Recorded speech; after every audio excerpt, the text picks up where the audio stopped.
ассалому алайкум бинандаҳои азизу арҷманд, мутаваҷҷеҳ бошед ба барномаи иттилоотии ахбор ки аз студияи марказии телевизиони Тоҷикистон бо хабарҳои дохил ва хориҷи кишвар мустақиман манзури шумо мегардад. дар мулоқоти асосгузори сулҳу ваҳдати миллӣ пешвои миллат президенти ҷумҳурии Тоҷикистон муҳтарам Эмомалӣ Раҳмон бо кормандони соҳаҳои молия, бонкдорӣ, андоз, гумрук ва сармоягузорӣ фаъолияти сохторҳои марбута таҳлилу баррасӣ гардида ба роҳбарон ва масъулони соҳаҳои дахлдор барои ҳар чӣ зудтар бартараф намудани камбудиҳои ҷойдошта, инчунин дарёфти роҳҳои ҳалли онҳо дастуру супоришҳои мушаххас дода шуданд.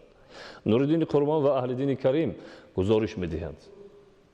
таҳлили вазъи воқеии соҳаҳои молия, андоз, гумрук ва бонкдорию сармоягузории мамлакат дар мулоқоти асосгузори сулҳу ваҳдати миллии пешвои миллат президенти ҷумҳурии Тоҷикистон муҳтарам Эмомалӣ Раҳмон бо роҳбарият ва кормандони ин бахшҳои муҳими иқтисодии миллӣ собит намуд ки мушкилоту камбудиҳои зиёд дар ин соҳаҳо мавҷуд мебошад. Новобаста аз оне ки таи 10 соли охир суръати миёнаи рушди иқтисодӣ дар сатҳи беш аз 7% таъмин мегардад, вале сифати он бо таъкиди сарвари давлат муҳтарам Эмомалӣ Раҳмон қонеъкунанда нест. хусусан дар низоми бонкдории мамлакат дар давоми солҳои охир риоя нагардидани принсипҳои идоракунии корпоративӣ ва сатҳи пасти донишу таҷрибаи мутахассисони соҳаи бонкдорӣ ба коста гардидани эътимоди аҳолӣ нисбат ба низоми бонкӣ замина гузоштааст. бонкҳо аллакай бояд барномаи мушаххасе кор кард кунанд, стратегияи мушаххаси фаъолияти худро ба роҳ монанд, то ки боварии муштариро ба худ баргардонанд. то он замоне ки бонк барномаи мушаххас якум дуюм оиди фаъолияти молиявии шаффофи худ ба муштарӣ маълумот пешниҳод намекунад, то он вақте ки бонкҳо ба тариқи виртуалӣ бошад, ба тариқи интернет бошад, ба тариқи васоити ахбори омма бошад, ба дигар воситаҳо худро ҳамчун бонки эътиқоднок, ҳамчун бонке ки пардохтпазириаш хуб аст, ҳамчун бонке ки хизматрасониҳои хубро саривақт пешниҳод мекунад ба мардум нишон надиҳанд, дигар фикр мекунам боварии мардумро баргардондан ба бонкҳо бениҳоят мушкил. ва бонкҳо оиди баргардондани боварии халқ бояд барномаи махсус дар худ кор кард кунанд ки дар он тамоми ҷабҳаҳое ки вобаста ба боварии муштарӣ аст баррасӣ карда шавад ва ба мардум пешниҳод карда шавад. пас дар чунин вазъият бонкҳо ва ташкилотҳои молиявию қарзии мамлакатро ки метавонанд дар рушди иқтисодиву иҷтимоӣ махсусан дар ҳадафи чоруми стратегӣ саноатикунонии мамлакат нақши калон дошта бошанд, зарур аст ки ба сифати хизматрасониҳои бонкӣ аҳамияти аввалиндараҷа диҳанд ва баҳри ислоҳи камбудиҳо чораҳои бетаъхир андешанд. маблағҳое ки бонкҳо ба қарз пешниҳод карданд имрӯз барнагаштанд ва ин оварда расон ба вазъи бади бонкҳо ки яъне бонкҳо таҳлили хуб нагузаронданд, вазъи ҷомеаро наомӯхтанд, вазъи пардохтпазирии мизоҷони худро дуруст баҳогузорӣ накарданд ва дар ин ҷо ҳамчунин ҷаноби олӣ қайд карданд ки омилҳои коррупсионӣ низ таъсир расонданд ва дар сохторҳои бонкӣ махсусан дар филиалҳо ҳамон нафароне мутаассифона фаъолият доштанд, фаъолият карданд тӯли чанд сол ки манфиати шахсиро боло гузоштанд аз манфиатҳои бонк, аз манфиатҳои низоми бонкӣ. баъд ҷиҳати бартараф кардани ин норасоиҳо махсусан баргардондани қарзҳо аз ҷониби пешвои миллат супоришҳои мушаххас дода шуд. барои анҷоми ин чораҳо фаъолияти кормандони низоми бонкиро мукаммал гардонида онро дар ҳамаи ташкилотҳои қарзии кишвар татбиқ намудан зарур аст ки аз ҷумлаи тадбирҳои беҳтарсозии фаъолияти низоми бонкии мамлакат ба ҳисоб меравад. бонкҳо бояд бештар бо бонкҳои хориҷӣ кор кунанд, то сармоя дастрас кунанд ва ба боварии он бонкҳои дароянд ки ба онҳо бо фоизи пасттар қарз пешниҳод кунанд ва ин бонкҳо қарзро бо фоизи нисбатан пасттар ба иқтисодиёти мо равон кунанд. бонкҳои давлатию тиҷоратӣ ва дигар ташкилоту идораҳои қарзии мамлакат бояд дар асоси дастуру супоришҳои президенти ҷумҳурии Тоҷикистон корро ҷиҳати ҷалби бештари сармояи хориҷӣ ба иқтисодиёти мамлакат ва тақвият додани ҳамкориҳои судманд бо ташкилотҳои байналмилалии молиявӣ вусъат бахшида доир ба ҷолиб гардонидани низоми бонкӣ барои сармоягузорӣ чораҳои зарурӣ андешанд. Нуриддини Қурбон, Аҳлиддини Карим, Убайдуллои Сайбалӣ барои барномаи ахбор. таъмини аҳолӣ ва корхонаву муассисаҳо бо нерӯи барқи доимӣ аз пардохти саривақтии ҳаққи истифодаи он вобастагӣ дорад. новбаста аз тадбирҳои андешидашуда дар самти ҷамъоварии ҳаққи истифодаи нерӯи барқ ва истифодаи сарфакоронаи он баъзе ташкилоту корхонаҳо то ҳол дар пардохти ҳаққи истифодаи нерӯи барқ бемасъулиятӣ зоҳир менамоянд. истифодаи сарфакорона ва сари вақт пардохт намудани ҳаққи нерӯи барқ омили асосӣ барои ба таври доимӣ таъмин намудани муштариён бо нерӯи барқ ба ҳисоб меравад. дар шаҳри душанбе барои сари вақт ҷамъоварӣ намудани ҳаққи истифодаи нерӯи барқ, истифодаи сарфакоронаи он ва омодагӣ ба давраи тирамоҳу зимистони солҳои 2019-2020 дар доираи нақшачорабиниҳо тадбирҳои зарурӣ андешида мешавад. аммо то ҳол ҳастанд баъзе аз сохторҳое ки барои пардохти саривақтии ҳаққи истифодаи нерӯи барқ камтаваҷҷӯҳӣ мекунанд. қарздорӣ нисбат ба думои пештар хеле камтар шудааст дар шаҳрокои барқ шаҳри душанбе. мутаассифона ҳоле ҳам баъзе корхонаҳо идораҳое ҳастанд ки аз ҳаққи пардохти қувваи ҳаққи барқ саркашӣ менамоянд. ба муштариёни шаҳри душанбе муроҷиат кардани ҳастем ки аввалан аз истифода бурдани таҷҳизоти каммасраф истифода баранд, баъдан ҳаққи қувваи барқро сари вақт ба нуқтаҳои амонатбанк пардохт намоянд. ҳамзамон бо назардошти талаботи замон барои пешгирӣ намудани талафоти техникии нерӯи барқ ва истифодаи сарфакоронаи он тадбирҳои зарурӣ андешида мешавад. айни замон насби ҳисобкунакҳои муосир идома дорад ки барои ҳарду ҷониб муфид дониста мешавад. имрӯз ҳисобкунакҳое ки дар шабакаҳои барқии шаҳри душанбе мо насб карда истодаем бисёр бартариҳои зиёд дорад. мақсади мо аз байн бурдани талафоти нерӯи барқ мебошад. сол аз сол талафоти технологӣ кам шуда истодааст, хушбахтона коҳиш ёфта истодааст. мо гуфта метавонем ки дар соли 2015 сол талафоти технологӣ ба 18% мерасид. соли 2016 17% шуд. соли 2017 бошад ба 16% расид. хушбахтона ба соли 2018 ба 15% расид. ҳамзамон дар дораи омодагиҳо ба давраи тирамоҳу зимистони солҳои 2019-2020 бо вусъат додани корҳои таъмиру навсозӣ, омодакунии шабакаҳои барқӣ ба давраи тирамоҳу зимистон идома дорад. масъулин талош доранд дар доираи дастгириҳои роҳбарияти шаҳри душанбе хизматрасонии барқро мутобиқ ба талаботи замон идома диҳанд. истифодаи сарфакоронаи нерӯи барқ ва пардохти саривақтии ҳаққи хизматрасонӣ омили асосӣ барои ба таври доимӣ бо нерӯи барқ таъмин будани муштариён арзёбӣ мегардад. идомаи ахбор. дурнамои захираи солонаи хӯроки чорво дар ноҳияи вахш 32 000 тоннаро ташкил менамояд.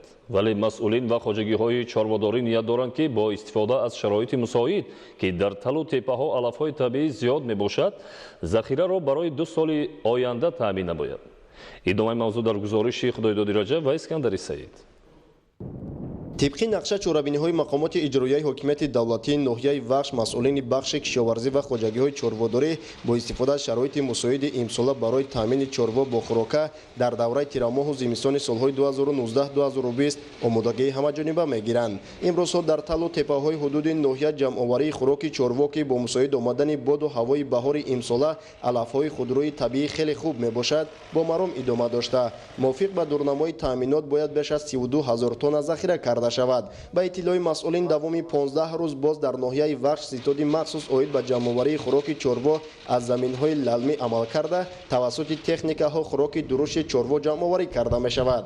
طبق دورنمای پیشنهاد نموده مقامات اجرایی حکومت دولتی ولایت خاتلون امسال ما در ناحیه زیاده از 32000 تن خشک درشت 1600 تن تربیده باید تیار می‌کردیم. خیلی که با همگان معلوم است حاضرمون در موضع اخمازوری ناحیه وخش قرار داریم.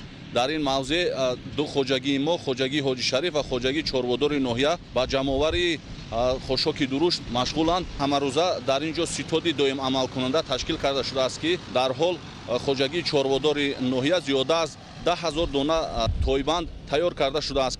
وابسته به شرایط مساعد در ناحیه وخش به ساحه چورواداری توجه خاصه ظاهر کرده می شود و عین زمان در ناحیه 60 عدد خواجگی‌های چورواداری فعالیت می نمایند. تا امروز چورواداران الکی بیش از 82000 تایبند از چنین علف‌های طبیعی موضع‌های دومانکوهی حدود ناحیه ذخیره کردند و این روند ادامه دارد. مسئولین کارمندان کوپراتیو تجارتی چوروادار ناحیه وخش در این سمت نسبت سال گذشته ترددی بیشتر دیده نیت دارند که چوروای خواجگی را که زیاده از 26000 سر را تشکیل می نماید در дар давраи сардиҳои сол бо хӯрока таъмин намоянд. тавре хоҷагидорон иброз менамоянд бо ришоти пайдарпайи имсола баробари таъмини намнокии майдонҳои корам ҳамчунин имкон фароҳам овард ки дар талу теппаҳои ҳудуди ноҳия намнокӣ барои сабзиши алафҳои худрӯй таъмин гардад ки ин омил барои захираи бештари хӯроки чорво мусоидат менамояд. соли гузашта чорводорони ноҳия аз номусоид омадани боду ҳаво бисёр ҳам танқисӣ кашиданд, азият кашиданд ва хоҷагидорони ноҳия имсол тасмим гирифтаанд ки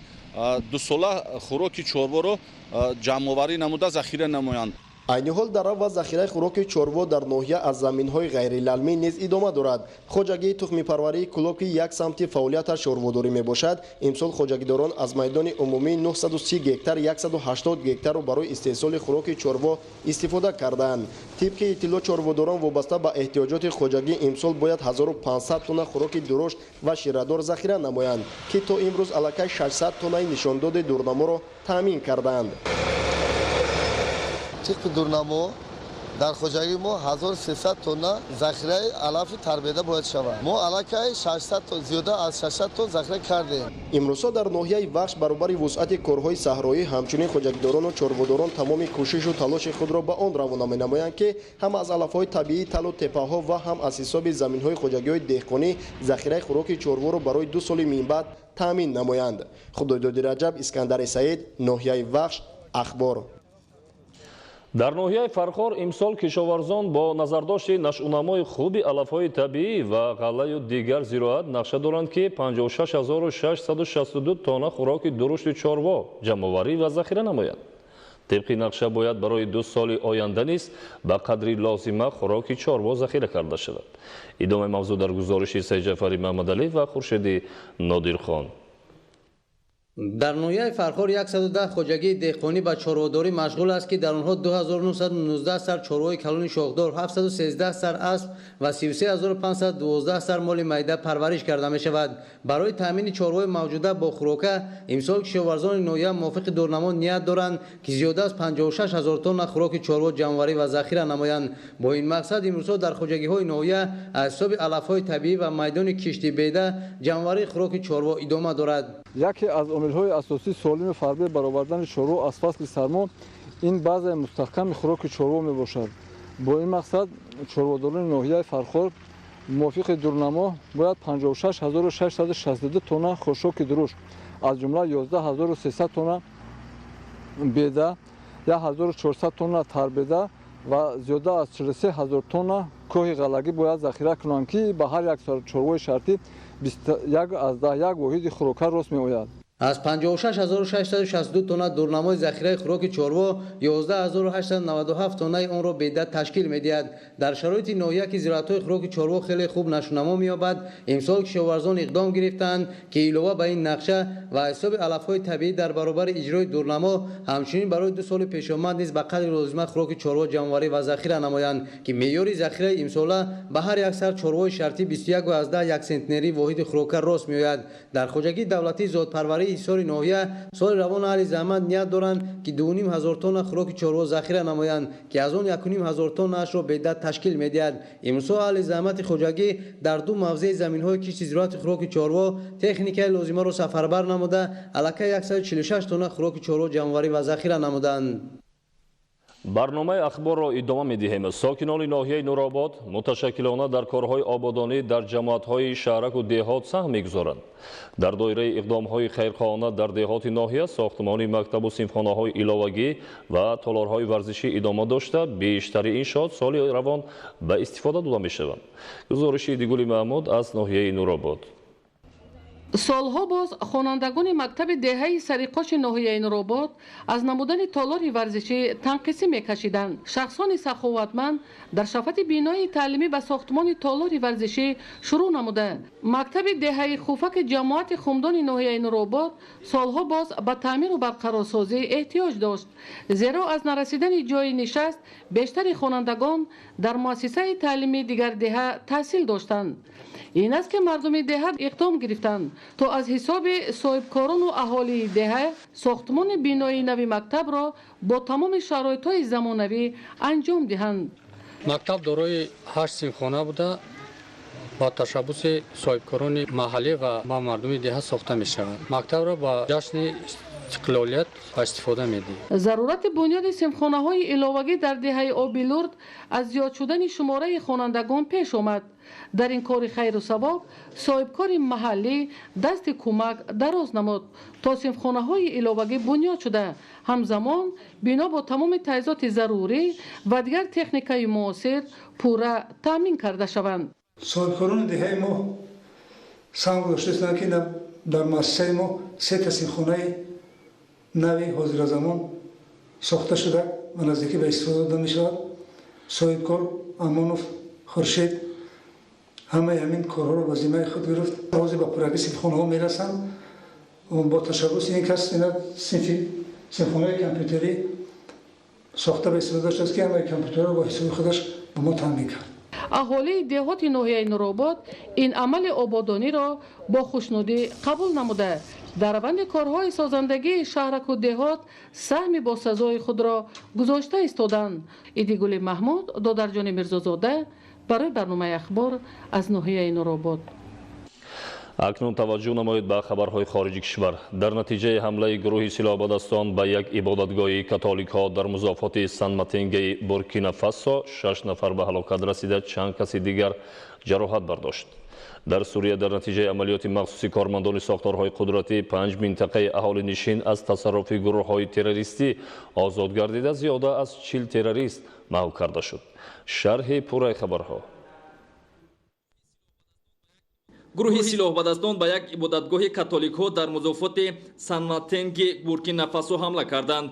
در نتیجه 6 نفر به هلاکت رسید، چند کس دیگر جراحت برداشت. پس از حمله گروه سلاح‌بدستان بینای عبادتگاه و انشاءات اطراف آن را آتش زده به سمت نامعلوم فرار کردند. برای دستگیر و بی‌ضرر نمودن گروه تروریستان، کارمندان ساختارهای قدرتی بورکینافاسو عملیات ضد تروریستی می‌گذرانند. خدمتچیان حربی سوریه 5 منطقه اهالینشین مضافات ادلیب را از زیر نظارت گروه‌های تروریستی آزاد کردند. عملیات در حال راه‌اندازی گردیده است که قبلا تروریستان به منطقه‌های اهالینشین مضافات‌های ادلیب، حما، حلب و لاذقیه حمله کرده بودند. گروه تروریستان به منطقه اهالینشین اساکیلبیای مضافات حما سوریه موشک زدند. در نتیجه 5 نفر از جمله 4 کودک و 1 زن به هلاکت رسیده، 6 کس دیگر جراحت برداشت. با مقصد سرکوب نمودن گروه‌های تندرو و افراطگران نظامیان سوریه در چند منطقه این کشور عملیات ضد تروریستی را پرزور نموده، جبهه و قرارگاه تروریستان را هدف قرار دادند. ضمن عملیات خدمتچیان حربی سوریه بر ضد گروه‌های تروریستی در مضافات حما 40 تروریست نابود کرده شده، تکنیکای حربی و انبار نگهداری یراق و مهمات جنگی آنها خراب گردید. پس از حمله گروه سلاح‌بدستان به مهمانخانه شهر گوادر مضافات بلوچستان جمهوری اسلامی پاکستان در شهر مذکور تدبیرهای امنیتی پرزور کرده شد. موافق معلومات وسایل اخباری عمومی محلی، در نتیجه حمله تروریستان یک محافظ بینای مهمانخانه به هلاکت رسیده است. آژانس اطلاعاتی سینخوا در نوبت خود گزارش داده است که در نتیجه حمله مسلحانه به مهمانخانه شهر گوادر پاکستان 3 نفر از جمله 2 محافظ و 1 کارمند مقامات پلیس به هلاکت رسیده، 3 کس دیگر جراحت برداشتند. تروریستان پس از کشتار محافظ کوشش وارد شدن به داخل بینای مهمانخانه را کردند. کارمندان ساختارهای قدرتی پاکستان در جریان عملیات ضد تروریستی سلاح‌بدستان را نابود کردند. در ولایت غزنی جمهوری اسلامی افغانستان بر اثر ترکش مواد ترکنده 7 کودک از 7 تا 9 ساله به هلاکت رسیده، 2 کس دیگر جراحت برداشت. 4 کودک هلاک شده اعضای یک عائله میباشند. کارمندان خدمات مربوطه زخمیان را به بیمارخانه‌های نزدیک انتقال دادند. با گفته حکومتداران محلی، تجهیزات ترکنده را گروه‌های سلاح‌بدست در یکی از شاهراه‌های اساسی ولایت خواباندند. ضمن عملیات مشترک کارمندان مقامات پلیس اسپانیا و ایتالیا در منطقه اندلوسیا از قاچاقچیان در حجم زیاده از 2 تن و 700 کیلو مواد نش‌آور حشیش مصادره کرده شد. همچنین کارمندان ساختارهای قدرتی دو کشور از قاچاقچیان 70,000 یورو پول نقد، یراق و نقلیات را مصادره نمودند. گفته می شود که مقامات امنیتی کشورهای مذکور برای دستگیر نمودن اعضای گروه نشءالجلاب آنها را سالها باز تعقیب می‌کردند. نشءالجلابان بازداشت شده در انتقال غیرقانونی مواد مخدر، خرید و فروش غیرقانونی یراق آتشفشان، انتقال مبلغ و تهیه حجرت‌های قلبکی دست دارند. موضوع دیگر: چکن یک نوع رواج یافته گلدوزی ملی در متاع پختگی و یا ابریشمی است. طبق سرچشمه‌ها پیدایش چکن به هزاره دویمی پیش از میلاد راست می‌آید. نمونه‌های آن را باستانشناسان از شهرهای قدیمی تاجیک‌نشین پیدا کردند. زلفیه رحیمزاده اوید به تاریخ و مقام چکن گزارش می‌دهد. چکن نوعی از کشیده‌دوزی ملی تاجیکیست که در کلاب و ناحیه‌های نزدیک این منطقه پهن گردیده است. هنرمندان بالای شاهی سفید، سرخ، زرد، سبز، ساتین سرخ و سفید را با ریشه‌های رنگین گلدوزی می‌نمودند. در ابتدا در روی چوب، استخوان، معدن، چرم، سنگ‌های قیمت‌بها و ظرف‌های فلزی با درفش‌های مخصوص نقش‌های گل، برگ، آفتاب، ماهتاب، ستاره و مانند این آفریده می‌شد که آن بعدتر چکن نام گرفت. اصطلاح چکن در زبان‌های اسلاویانی نیز دچار می‌آید. مثلا چکنکا، چکنید معنای نقش پرتافتن در بالای فلزات، چوب و غیره را دارد که خود از واژه چکن پیدا شده است. طبق سرچشمه‌ها پیدایش چکن به هزاره دوی پیش از میلاد راست می‌آید. در ماخذهای تاریخی آمده است که چکن تاریخی بیش از 1800 ساله داشته.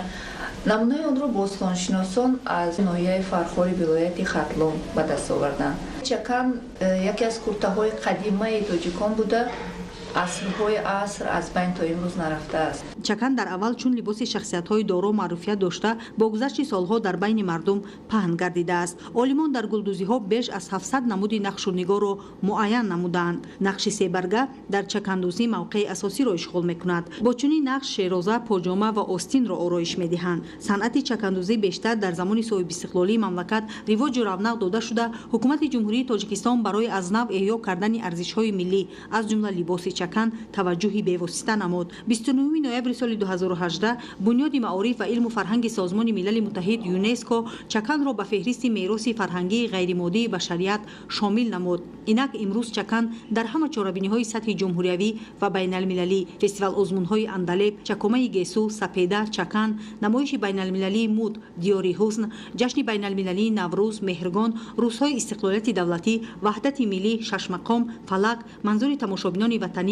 و خارجی می‌گردد. از اون که در نقش‌آفری چکن رمزهای بهاری استفاده می‌شوند، فکر متخصصان زمین است که مردم تاجیک چکن را محض در ایام بهاری از قدیم به بر می‌کردند که تا امروز این عنعنه ادامه دارد. همچنین در چهاربینی‌های فرهنگی که در خارج کشور گذرانیده می‌شوند، چکن ترغیب و تشویق کرده می‌شود. امروز طراحان زمان استقلال از کهنه کالای ما در کلان‌ها ارزش‌های ملی را جستجو کرده به آن نوگانی وارد می‌نمایند و محصول ایجاد خود را توسط نقش و نگارهای دلربای چکن پیشنهاد می‌سازند. ماه ایول سال 2007 شرکت چکن کلاب در سومین یارمارکه بین‌المللی در ولایت مختار سینزیان اویغور خیتای لباس چکن را معرفی نمود. ماه سال 2009 در شهر واشنگتن ایالات متحده آمریکا با دستگیری سفارت تاجیکستان و تاجیکان مقیمی آن گوشه نمایش لباس‌های تاجیکی اطلس و چکن برگزار شد. از 11 تا 14 اکتبر سال 2018 در شهر دوشنبه فستیوال بین‌المللی چکن،